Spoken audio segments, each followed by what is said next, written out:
Artificial intelligence today is everywhere as it tags our friends on Facebook photos and recommend interesting books to us on Amazon, and will probably drive cars for us in the near future. Artificial intelligence, just like the air we breathe every second, it's so intimate that our daily life and our whole society seems wholly depend on it. Yet, it is so invisible that we cannot put our fingers on how artificial intelligence works. And even AI experts cannot agree on what artificial intelligence is. My dream is to build an ultra-safe smart city with driverless cars, delivery drones, home service robots, and self-sustained food. I've devoted 6 years to build the world's first truly smart city in China, and I came to understand that the advanced artificial intelligence is a kind of must-have infrastructure-level technology to enable to build such a city. Just like the air, the advanced artificial intelligence on city scale must be always available and always working. How could I know if the air is depleted if I don't know what the air is? How could I know if the air is polluted if I don't know how air flows? Therefore, out of curiosity and responsibility, I started a journey to seek my answers to artificial intelligence. As an entrepreneur, I take a lot of flights, a lot of travels around the world, between Asia, Europe, and North America so far, because entrepreneur is all about fighting well to survive. And the survival of my startup depended on realizing a dream. Also, as a mother, sometimes I have to take my son to fly with me ever since he was 2 months old. It must be difficult for him, but he survives well. Even he becomes to my inspiration and motivation to build a smart city for his generations. However, I always feel terrified during the flight when I look outside the airplane and when I hear the beautiful voice of the airplane attendants told me fasten my seatbelt due to the inevitable turbulence. Airplane is the safest transportation system ever invented by human, but the survival rate of airplane accidents is almost zero. My double survival instinct, both as an entrepreneur and as a mother, has been struggling for a long time with such a cold fact, near zero survival rate of airplane accidents. Until one day, when I automatically took out this safety instruction and read it for my son, I suddenly realized that this artifact has crystallized the human intelligence to fight for survival, even though the resource is so limited and the chance is so slim. Naturally, to answer my first questions pops up in my mind. Artificial intelligence, just like this artifact, should be a means of survival that can keep humans' life from dangers. Ever since artificial intelligence was founded in 1956, it has achieved tremendous achievements in the past 60 years. 2 months ago, AlphaGo even beat the human best Go nine player, Licedo. While artificial intelligence has made such great leaps in conquering intellectual games, how much progress have been made in regarding saving lives from hazard dangers? I was shocked by what I found. After 60 years, we are still risking lives to save lives. In 1959, the rock star Buddy Helen died during the air crash. We sent human investigators to the scene. In 2009, Air France crash accident. We still sent a human lifeguard to the ocean, under the water, to save for bodies and rescue lives. 1906, the great San Francisco earthquake.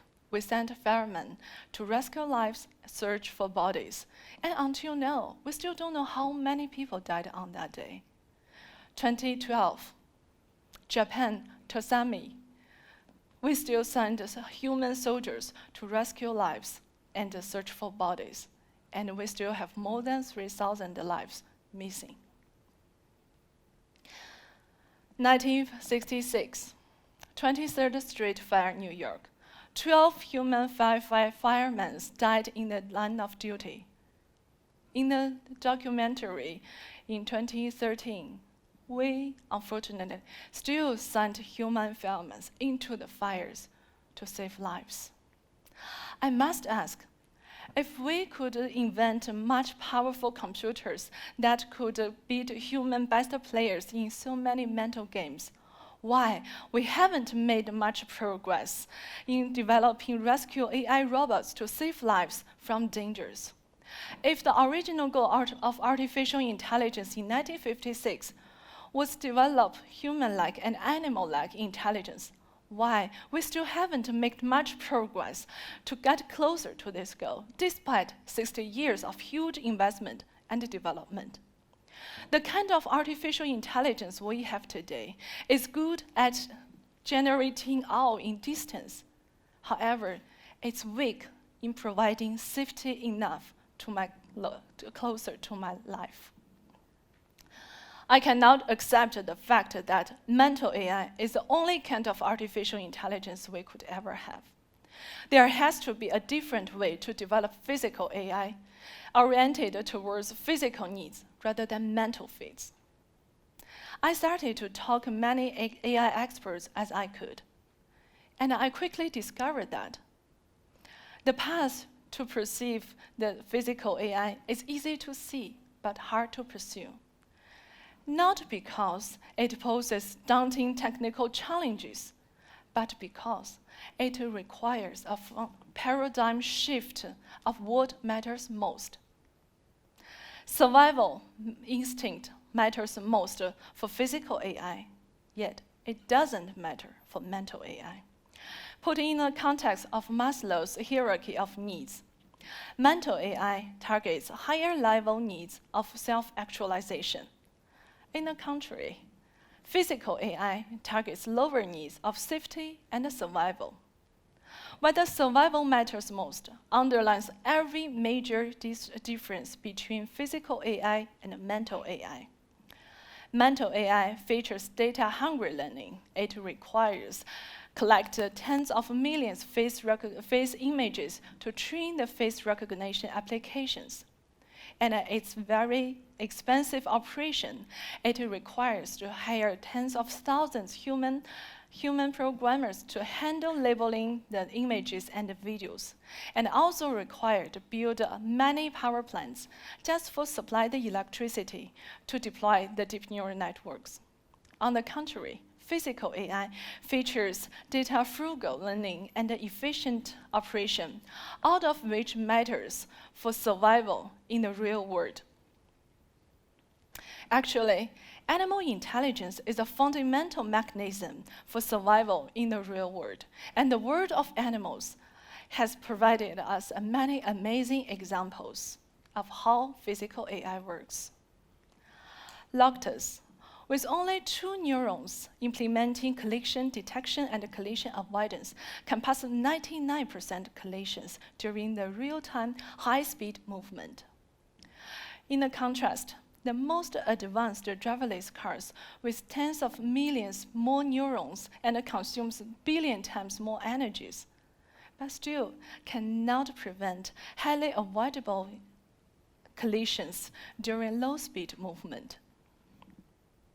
This bird, indigo bunting, uses its tiny brain to independently analyze celestial orientation in real time during its intercontinental migration. On the contrast, humans use satellites, cost a trillion times more energy on bill than the bird to support GPS navigation in cities.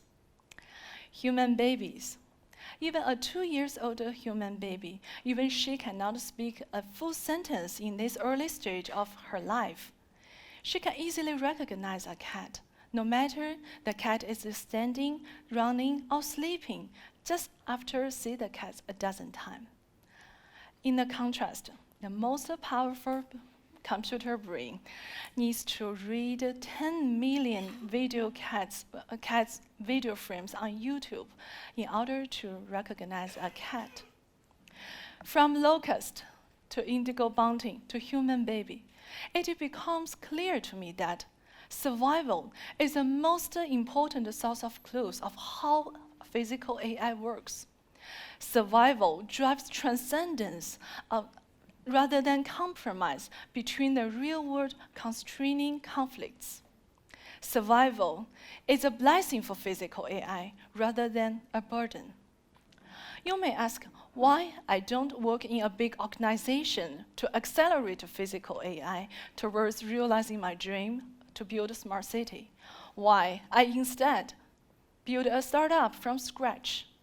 Obviously, big organizations have multiple advantages: deep pocket, ample resources, and a strong network. However, what matters most for developing physical AI is quite incompatible with the nature of big organizations. That is, survival instinct. I faithfully believe that survival instinct is the ultimate recipe of doing more with less. It would be extremely hard to keep that instinct once an organization becomes big. On the contrast, survival means everything for a startup. It flows in its veins for everybody so that I can feel it every second, everywhere. It guides my team to develop ultra-safe driverless cars and create highly compatible rescue AI robots. It will lead to the artificial intelligence that will ultimately free humans' minds without depleting resources and damaging the environment. It will realize my dream to build smart cities for me, for my son, for my family, and for the mankind. Thank you.